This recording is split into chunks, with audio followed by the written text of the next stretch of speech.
gentlemen, our guest is John Perkins. From 1971 to 81, he worked for the international consulting firm of Charles G. Main, where he was a self-described economic hitman. His new book is called The Secret History of the American Empire, Economic Hitmen, Jackals, and the Truth About Global Corruption. Let's talk back, going to Latin America, about this Chevron-Texaco lawsuit. Well, it's extremely significant. When I was sent to Ecuador as a Peace Corps volunteer in 1968, Texaco had just gone into Ecuador. And the promise to the Ecuadorian people at that time from Texaco and their own politicians and the World Bank was oil is going to pull this country out of poverty. And people believed it. I believed it at the time. The exact opposite has happened. Oil has made the country much more impoverished, while Texaco has made fortunes off this. It's also destroyed vast areas of the Amazon rainforest. So the lawsuit today that's being brought by a New York lawyer and some Ecuadorian lawyers, Steve Donziger here in New York, is for $6 billion, the largest environmental lawsuit in the history of the world, in the name of 30,000 Ecuadorian people against Texaco, which is now owned by Chevron, for dumping over 18 billion gallons of toxic waste into the Ecuadorian rainforest. That's 30 times more than the Exxon Valdez. And dozens and dozens of people have died and are continuing to die of cancer and other pollution-related diseases in this area of the Amazon. So all this oil has come out of this area, and it's the poorest area of one of the poorest countries in the hemisphere. And the irony of that is just so amazing. But what I think, one of the really significant things about this, Amy, is that this law firm has taken this on, not pro bono, but they expect, if they win the case, which they expect to do, to make a lot of money off of it, which is a philosophical decision. It isn't because they wanted to get rich off this.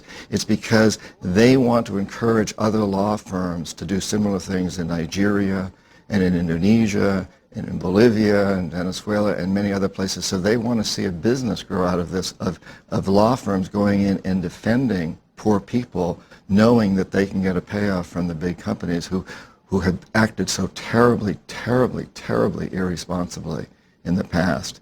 And Steve Donziger, the attorney, I was in Ecuador with him just 2 weeks ago, and one of the very touching things he said is he's an American attorney with very good credentials, and he says, I've seen a lot of companies make mistakes and then try to defend themselves in law courts.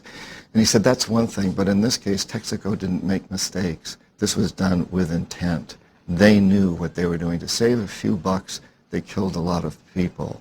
And now they're going to be forced to pay for that, to take responsibility for that, and hopefully open the door to make many companies take responsibility for the wanton destruction that's occurred. Let's talk about Latin America and its leaders like Jaime Roldos. Talk about him and his significance. You wrote about him in your first book, Confessions of an Economic Hitman. Yeah, Jaime Roldos was an amazing man. After many years of military dictators in Ecuador, U.S. puppet dictators, there was a democratic election, and one man, Jaime Roldos, ran on a platform that said Ecuadorian resources ought to be used to help the Ecuadorian people, and specifically oil, which at that time was just coming in. This was in the late 70s.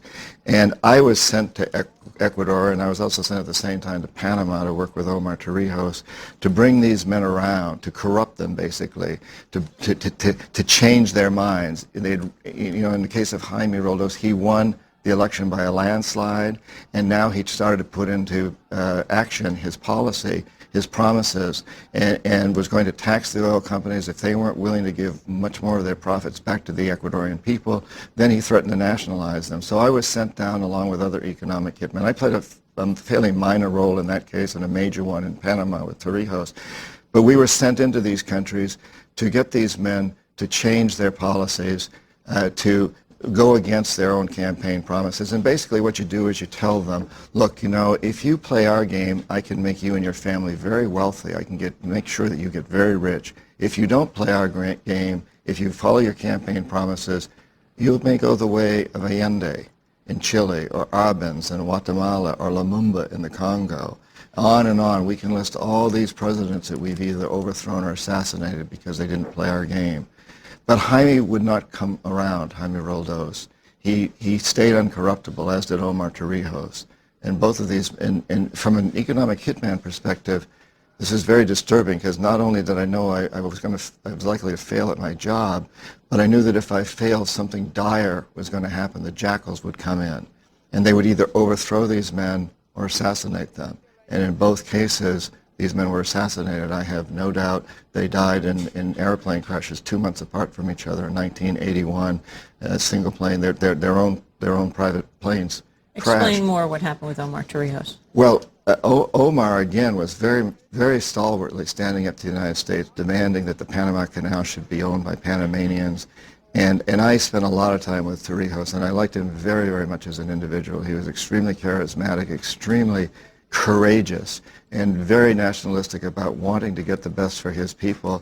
And I couldn't corrupt him. I tried everything I could possibly do to bring him around. As I was failing, I was also very concerned that something would happen to him.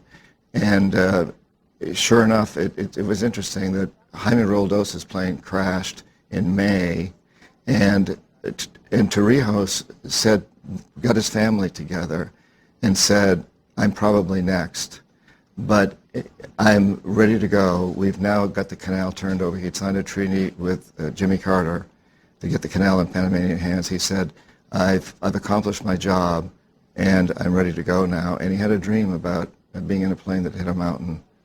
And within 2 months after it happened to Roldos, it happened to Torrijos also. And you met with both these men? Yes, I met with both of them. What were your conversations like?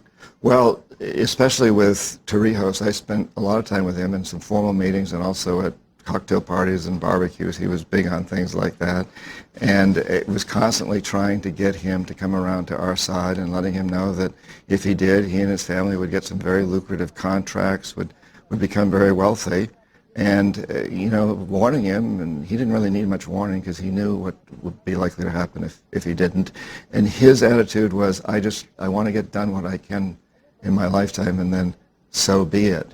And it's been interesting, Amy, that since I wrote the book Confessions, Marta Roldos, who's Jaime's daughter, has come to the United States to meet with me, and I just spent time with her in Ecuador. She's now a member of parliament in Ecuador, just elected, and she married Omar Torrijos' nephew.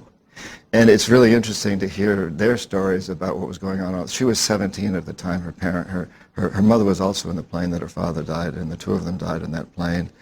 And then to hear her talk about how her husband, Omar's nephew, was in that meeting when the family was called together, and Omar said, I'm probably next, but I'm ready to go. I've done my job. I've done what I could do for my people, so I'm ready to go if that's what has to happen. So what were your conversations at the time with other so-called economic hitmen? You became the chief consultant at Charles Mane. Chief economist, right? Chief economist, right. Well, when I was with other people, that we could be sitting at a table, say in the Hotel Panama, knowing that we're both here to win these guys over, but we also had our official jobs, which were to do studies on the economy to show how if the country accepted the loan, it was going to improve its gross national product. We would talk about those kinds of things. I suspect a little bit like if two CIA agents, spies get together, have a beer together, they don't really talk about what they're really doing beneath the surface, but they've got an official job too, and that's what you focus on. And in fact, the two, in my case, are very closely linked. So we were producing these economic reports that would prove to the World Bank and would prove to Omar Torrijos that if he accepted these huge loans, then his country's gross national product would just mushroom and pull his people out of poverty. And we produced these reports, which made sense from a mathematical econometric standpoint. And in fact, it often happened that with these loans, the GNP, the gross national product, did increase. But what also was true, and what Omar knew, and Jaime Roldos knew, and I was coming to know very strongly, was that even if the general economy increased, the poor people with these loans would get poorer. The rich would make all the money because most of the poor people weren't even tied into the gross national product. A lot of them didn't even make income. They were living off subsistence farming. They benefited nothing, but they were left holding the debt.